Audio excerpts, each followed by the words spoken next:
Hey guys, Yankee here, and today I want to be giving my thoughts on Do You Love Your Mom and Her Two-Hit Multi-Target Attacks Volume 11.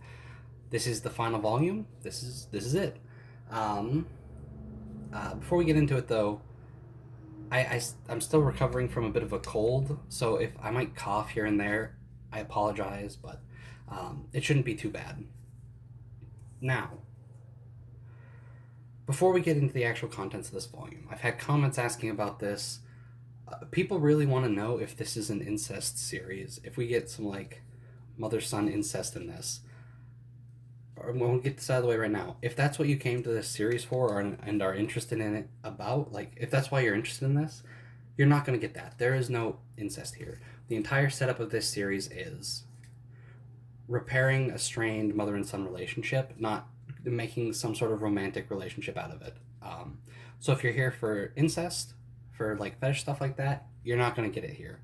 This is very much a mother and son rekindling their mother and son relationship. There's nothing sexual really about it. There's no romance in it at all. So that's out of the way. Let's talk about the actual final volume and how I enjoy it, but it's kind of a mixed bag. Um, First off, it opens up with Masato doing the questionnaire from Volume 1. And in between chapters of this series, they always have like little things in between with each of the characters. It can be like a conversation between a few of them or something like that. And in this volume in particular, it is that questionnaire, but filled out by all the other characters. So we get, at the beginning of this, we get Masato filling it out again. Like, I don't remember what all the questions are. It's like, what does your mom do to make you happy? Or like, has she done to make you happy? And things like that. And opening with that, when that's what the first volume had opened with, we see like a clear change in sort of his perspective and how, like, there's a question about like, has she done anything that bothers you? And his answer is something like, not really, nothing I can't deal with, it's fine. um, which is I like that. I like how we open up with that again, and we see sort of how, like, throughout the series, it's been shown that their relationship is mending. They're becoming closer, um, but to give us that questionnaire again and have Masato do all the answers again, really just really highlights how much things have progressed. Um, but in between chapters, again, all the characters get to answer this. So we get like Wise answering it, and Porta and Medi, and like Mamako answers it herself too. And it's just fun, and seeing their answers is interesting. It doesn't add like a whole lot, but it's fun. So this volume opens up with our cast going to do a quest. They're climbing up all these stairs to get to a gate, because they found a quest about like, oh, what was it exactly? Basically, a quest for specifically the hero, which is Masato's class.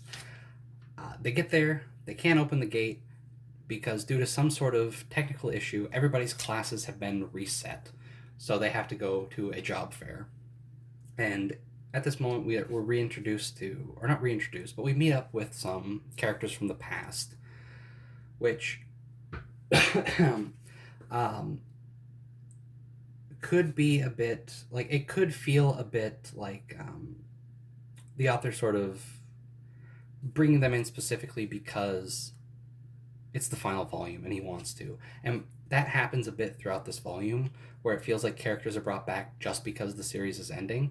But in the instance of the job fair, like meeting up with the village elder from volume 1, or the kids of the mothers from when volume 3, when they were doing the tower, like those characters have appeared throughout the series, so seeing them again here, it didn't feel like they were back just for the sake of being here, right? It felt like they were back because these are characters we've seen all the time. They pop up all the time. So it didn't feel out of place. Um, we're reintroduced to Hayato, who was introduced in the final short story of Volume 10, and he is Masato's father. Right out of the gate, we gotta let Masato know that that's his dad because he was too dumb to figure it out in Volume 10. And Hayato is now the Demon Lord, the final boss of the game, and we need to like compete with him and do all this. Like we have to defeat him. Um, and one of the things that he has done is basically made the whole world forget them.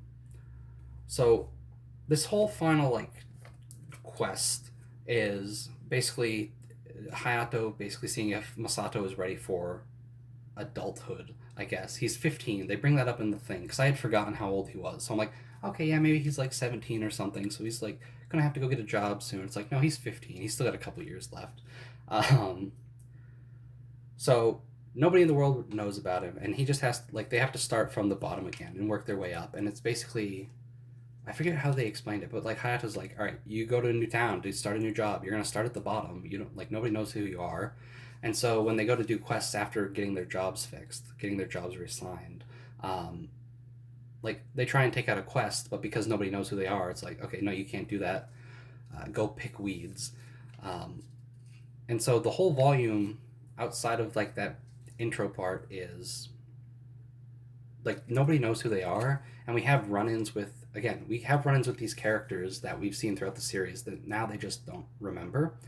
Again, and this is another instance where it doesn't feel like this is done by the author just sort of bringing them back for the sake of it. It feels like, okay, the whole world has forgot about them.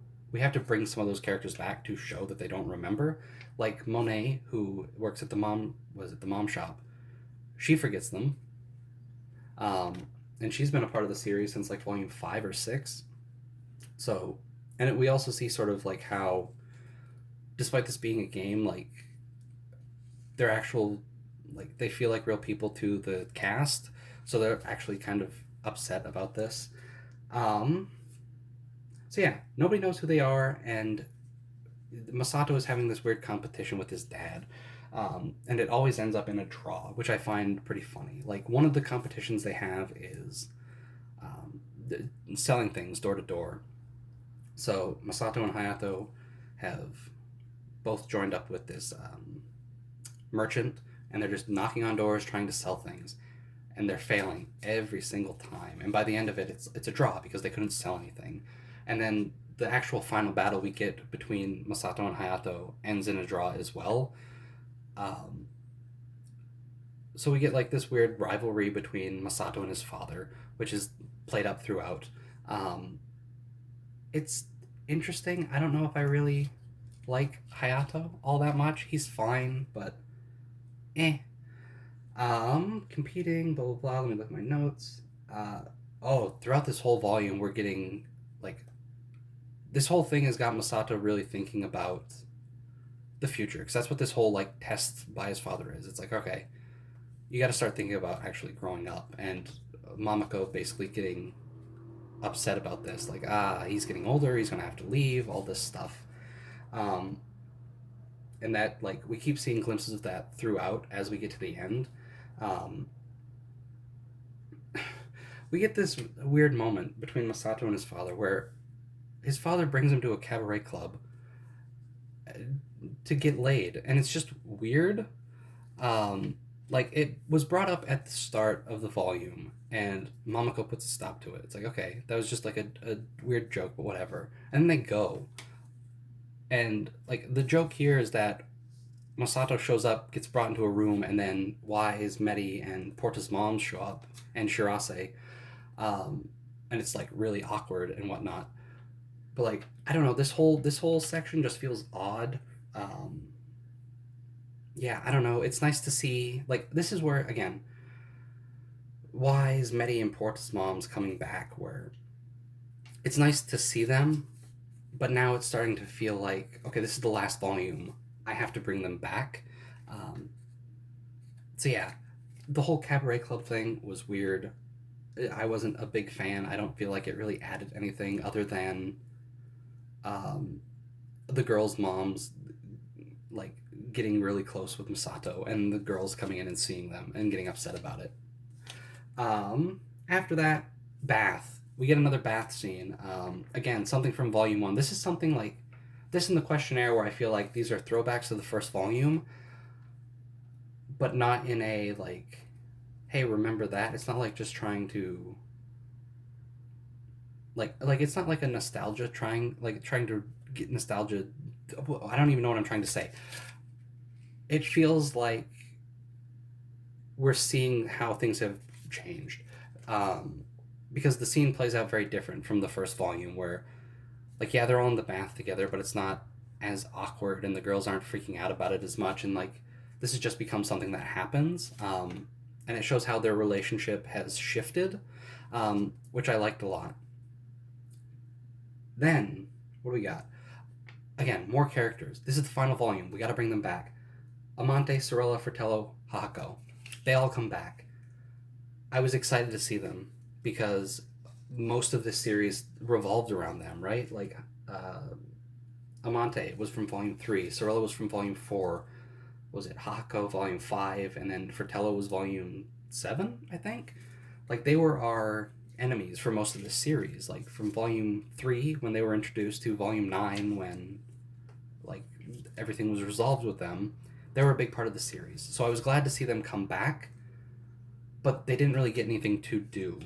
Um, like we just get to like they basically come back to be like, yes, we're getting along with Hahako. We're kids. We're kids with a mom, and we love moms now.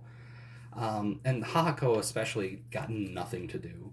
Um, she basically only existed to give, um, like one to give Amante, Sorella, and Fratello their memories back because Hahako wasn't affected by the memory wipe.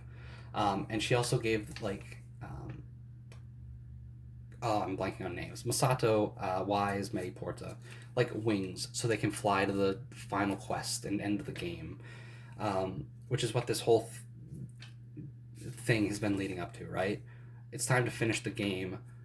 Mamako is sad because she feels like if they leave the game, like everything that's changed is just going to revert back, and she doesn't want that. Um, whereas like we're at the end, like Masato and them are sad about wrapping things up, but like it's the end of the game. They finished the game. It's time to move on. It's like they were testing this game for however long, and it's time to actually launch it. They need to finish it. Um, and so like having Hahako show up to give them a boost towards the end, like that's nice, but it didn't feel like it really added too much other than like again just tickling your nostalgia. Like remember Hahako and how she was around for a long time. Here she is, and that's really it. And it was a bit disappointing. Um, then we get the Masato versus Hayato fight. It's just a sword fight. Um, we actually get like a real like fantasy game thing where you get like this city on an airship, and Masato is really excited about that because throughout this series it's constantly being undercut by like oh we have to go to school, like that's not something you do in a fantasy game, and there were constantly things like that, whereas Masato actually got to be excited about something just from a fantasy game. He got to fight some flying enemies, which is great. He got to fight his dad, which was a draw, and he broke his sword. And that's the end of Hayato. He wasn't even the final boss. No, the final boss is Mamako, um, which I actually like. Throughout the series, she's been sort of like stepping in and undercutting Masato, and like as the series progressed, like that got less and less. And Wise Many, Porta, Masato, they got chances to actually do things, while Mamako took a step back and let them.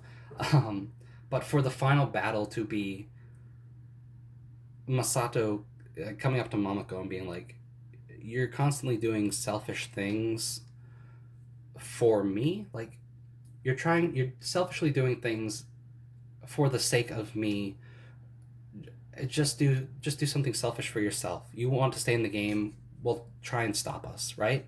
um, and so that's the final battle, and like again because Mamako throughout the series has been super overpowered, and basically like the world basically revolves around her. um, Her swords can, like power of earth, power of water, the earth and the water has just been getting less and less, and like it's conjuring into like arms and hands made out of earth and water trying to stop them.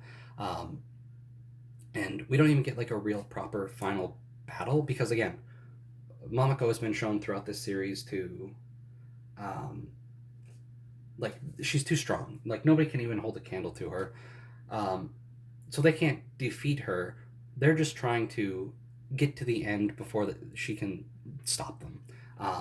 And we do get some nice moments where like everybody's other, like Wise, Medi, and Porta's moms were brought back to teach them like a final technique to help them slow down Momoko so they could finish the game. Um, Porta, the little plush toy she has on her bag, she was able to get those to become giants that would stop Momoko, who herself had managed to grow into a giant. What was Wise? Wise's was just like a strong attack that like destroyed her tome. Whereas Medi was able to turn herself into a dragon again, like she did in Volume 2, but this time um, it wasn't like a bad evolution. It was just like her being able to transform into a dragon. Um, they succeeded. They slowed down Momoko.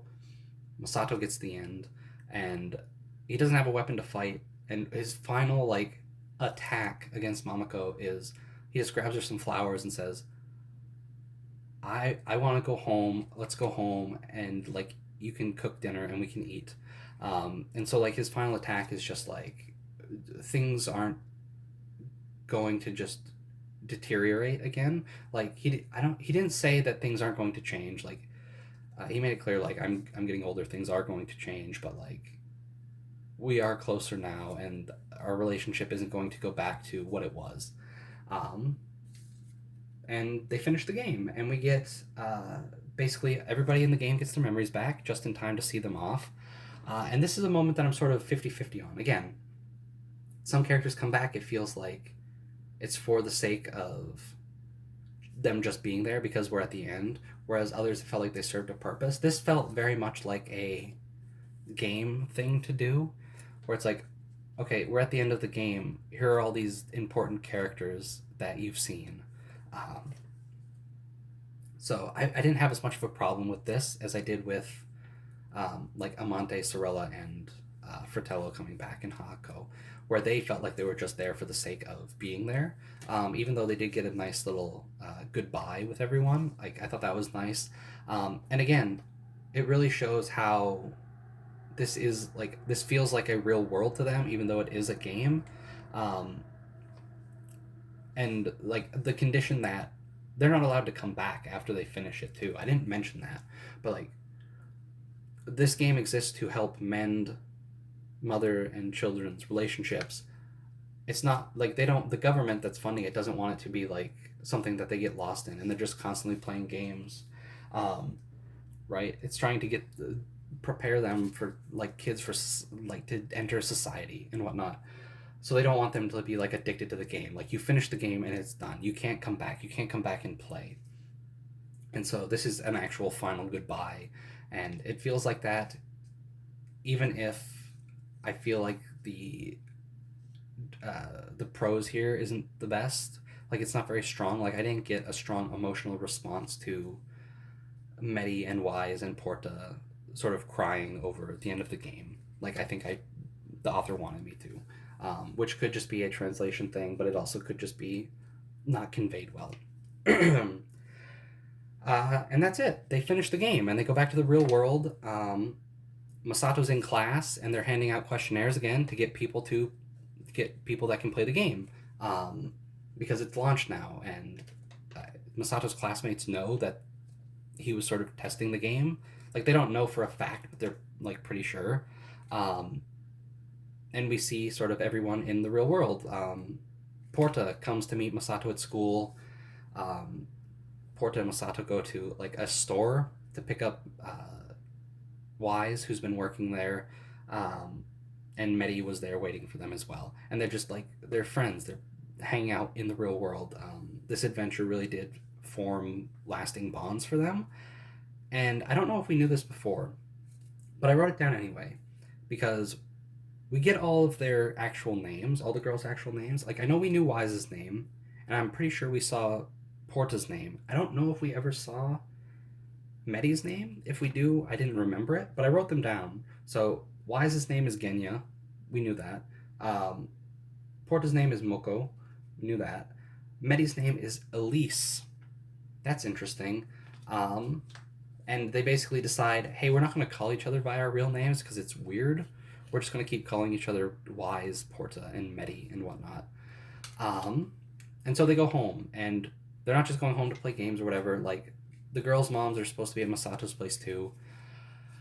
And it ends with Shirase having shown up to invite them to test a sequel to the game that they just finished, that just launched. Um, which is where this feels like a sort of like this is a part of the ending that I'm not a huge fan of. Like, I get why it's there. It's like, okay, yeah, you can go back and have more adventures. That's fun. And I do like the prospect of Wise, Many, and Porta's moms actually getting to play this time and not being booted out, so they can actually play the game with their daughters. Um, but I don't know. That part of the ending was sort of meh for me.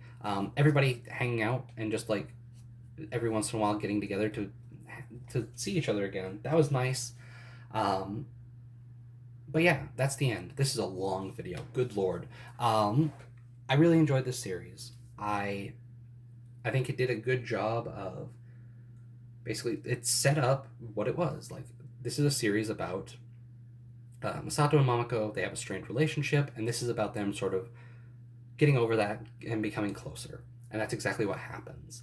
And we left on a good spot. Like, the bulk of this series was focused on the four heavenly kings. So like Amante, Sorella, Fratello. We wrapped that up from volume 3 to volume 9. That's what the series was about. That was over. It's time to end it.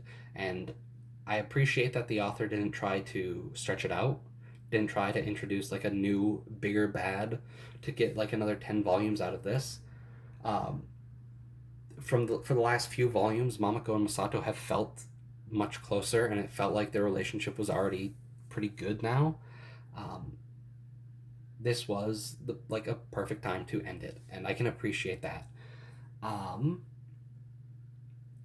but yeah, the final setup of them going back to play a game, it's an interesting thing for me because it feels like it's there to leave the door open for the author to come back, but in the afterword, at no point does he even hint that he's interested in that. He very much says that this was the natural conclusion of the series and it's over. Um, so we'll see if the series ever comes back. I don't think it'll be like as an ongoing series. Sometimes light novels get like special volumes to celebrate anniversaries that just tell new stories.